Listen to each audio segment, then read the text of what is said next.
జనం మన మధ్యలో తయారవుతూ ఉంటే, ఆ తల్లిని పట్టించుకున్నటువంటి జనం మన మధ్యలో తయారవుతూ ఉంటే, పూజ్య స్వామీజీలు చెప్పినట్లుగా 30 నుండి 40 సంవత్సరాల మధ్యలో ఉన్నటువంటి యువత, ఇంకా చెప్పాలంటే ఈరోజు 15 సంవత్సరాల నుండి 40 సంవత్సరాల మధ్యలో ఉన్నటువంటి ఈ జనరేషన్ ఏదైతే ఉందో, ఇది పక్కదారి పడుతూ ఉంటే రేపు నీ కుటుంబానికి రక్షణ ఉందా?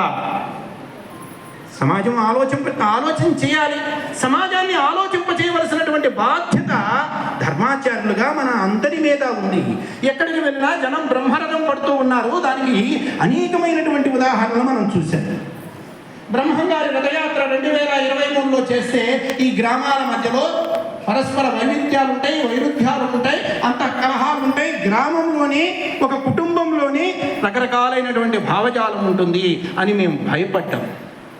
కానీ ఒక్కొక్క గ్రామంలో అక్కడికి వెళ్ళినప్పుడు వాళ్ళు బ్రహ్మరథం పడుతూ ఉంటే వేకువజామున 3 గంటల ప్రాంతంలో సోమిరెడ్డిపల్లె అనేటువంటి చోట సేవా బస్తీల్లో యుగంధర్ అనేటువంటి వ్యక్తి మన ప్రచారకు వచ్చి వేకువజామున 3 గంటలప్పుడు ఉపన్యాసం చెప్తూ ఉంటే 200 మంది గ్రామస్తులు అక్కడ ఉంటే ఆయన ఆశ్చర్యపోయారు.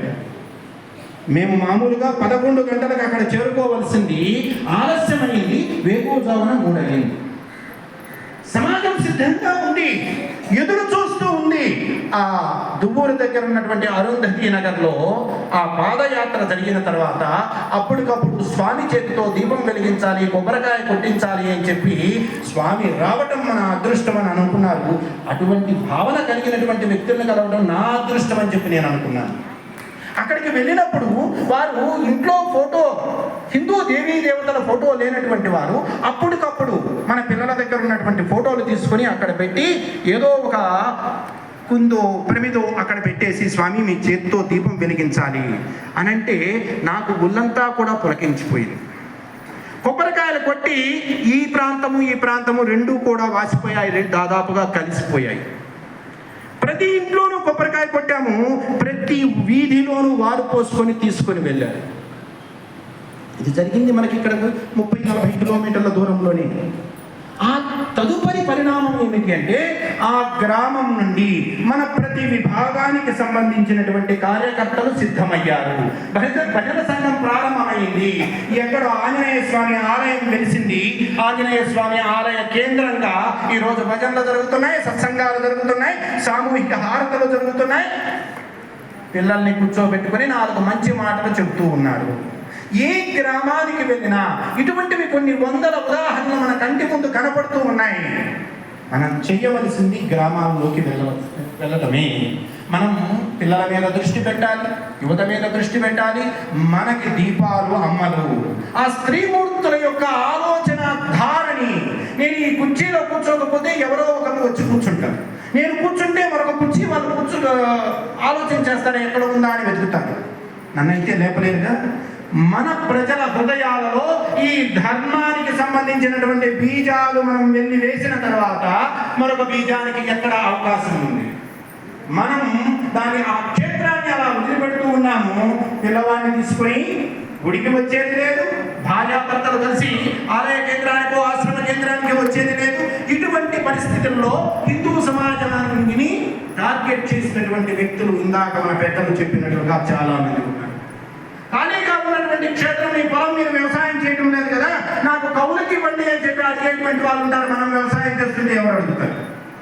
కాబట్టి ఈ హృదయాలన్నీ కూడా హిందూ సమాజానికి సంబంధించినటువంటి ఆ హృదయ క్షేత్రాలన్నీ కూడా మనం ఏ గింజలు, ఏ ధర్మ బీజాలు వేయక అవి ఖాళీగా ఉన్నాయి. మనం వాటిని పూరించవలసినటువంటి అవసరం ఉంది. మరొకరికి ఎవరికి కూడా అవకాశం ఉండదు. ఈ చేతిలో వజ్రము, ఈ చేతిలో రంగురాయి పెట్టుకున్నప్పుడు వజ్రము యొక్క విలువ తెలిసిన వాడు ఎవరైనా రంగురాయి వైపు పరిగెత్తారా? 2 చేతుల్లో పట్టుకున్నటువంటి వ్యక్తి ఎక్కువ రంగురాల వైపు పరిగెడుతున్నాడని బాధపడుతూ ఉన్నాడంటే ముందు ఇతను ఈ వజ్రం విలువ వాళ్ళకి చెప్పాడా?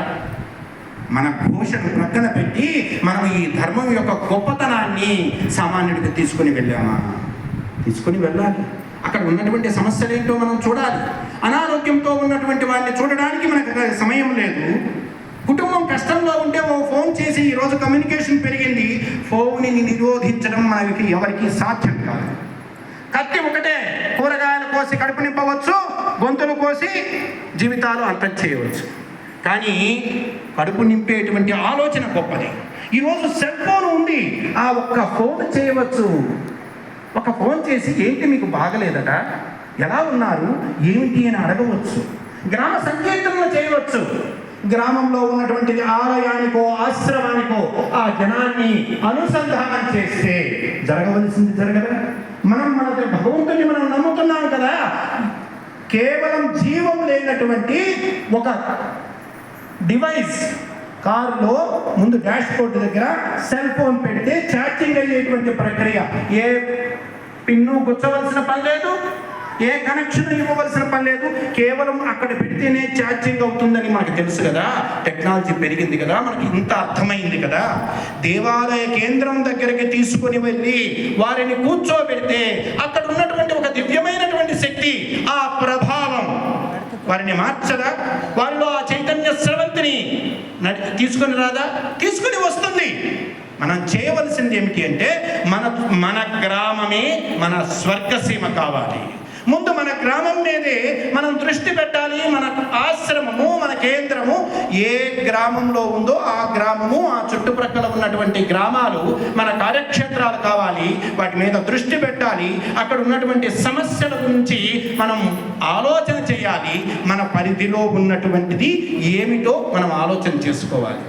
వాళ్ళ వ్యసనాల నుండి బయటకు తీసుకురావడానికి కూర్చోబెట్టుకొని భుజం మీద చేవేసి, నానా నీ జీవితం ఏంట్రా, నువ్వు నీ దగ్గర ఇంత గొప్ప ప్రతిభ ఉంది, దీన్ని ఎందుకు వృధా చేస్తున్నావు అని ఆ గ్రామంలో ఉన్నటువంటి ఓ పిల్లవాడి మీద అలా భుజం మీద చేవేసి మనం మాట్లాడితే మారినటువంటి పిల్లల్ని నేను చూడలేదు. మీరు ఎవరన్నా చూశారేమో నాకు తెలియదు. దానికోసము 2010లో ఇక్కడ ఆశ్రమం పెట్టినప్పుడు పిల్లలతో కలిసి నేను క్రికెట్ ఆడాను, కాషాయం కట్టి. వారితో కలిసి నేను క్యారమ్ బోర్డు ఆడాను, చెస్ ఆడాను. వారితో కలిసి నేను మాట్లాడాను. ఇప్పటికి కూడా పిల్లలతో కూర్చుంటే నాకు సంతోషంగా అనిపిస్తుంది. కొంచెం స్వామీజీలు చాలా మంది అదే కార్యక్రమం చేస్తూ ఉన్నారు. పిల్లలంటే వారికి ప్రాణం, పిల్లలతోనే కాలం గడుపుతూ ఉన్నారు. వారిని తయారు చేసేటువంటి పనిలో మీలో చాలా మంది ఈ పని చేస్తున్నారు. కాకపోతే మరొకసారి మనం గుర్తు చేసుకుంటున్నాం, మన చుట్టూ ఉన్నటువంటి సమాజాన్ని మనం పరిశీలించాలి. ఒక రైతు పైరును పరిశీలించి నీరు ఎప్పుడు పోయాలి, ఎప్పుడు కలుపు తీయాలి, ఎప్పుడు ఎరువు వేయాలి, ఎప్పుడు కోత కొయ్యాలి అని ఆలోచన చేసినట్లుగా మన చుట్టూ ఉండేటువంటి సమాజాన్ని కానీ మనం పరిశీలన చేయగలిగితే అందులో ఉండేటువంటి సమస్యలు మనకు అర్థమవుతాయి, సమాధానాలు మనకు తెలుస్తాయి. ఈ విధంగా మనమంతా కూడా ముందుకు సాగేటువంటి ప్రయత్నం చేద్దాం. మీ అందరి యొక్క ఆశీర్వాద బలంతో మమ్మల్ని కూడా, అంటే ఈ ఆశ్రమాన్ని కూడా ఆ పదంలో ముందుకు తీసుకుని వెళ్తుంది అని చెప్పి భావిస్తూ ఇంతమంది మహాత్ములు ఈ కేంద్రానికి విచ్చేసి ఇక్కడ మీ పాదం మోపి ఈ భూమిని పవిత్రం చేశారు. ఈ ప్రజల యొక్క అదృష్టాన్ని దశను మార్చారు. మీ అందరికీ శిరస్సు వంచి నమస్కరిస్తూ జై శ్రీరామ్, జై శ్రీరామ్, జై శ్రీరామ్. భారత్ మాతా కీ, భారత్ మాతా కీ, భారత్ మాతా కీ.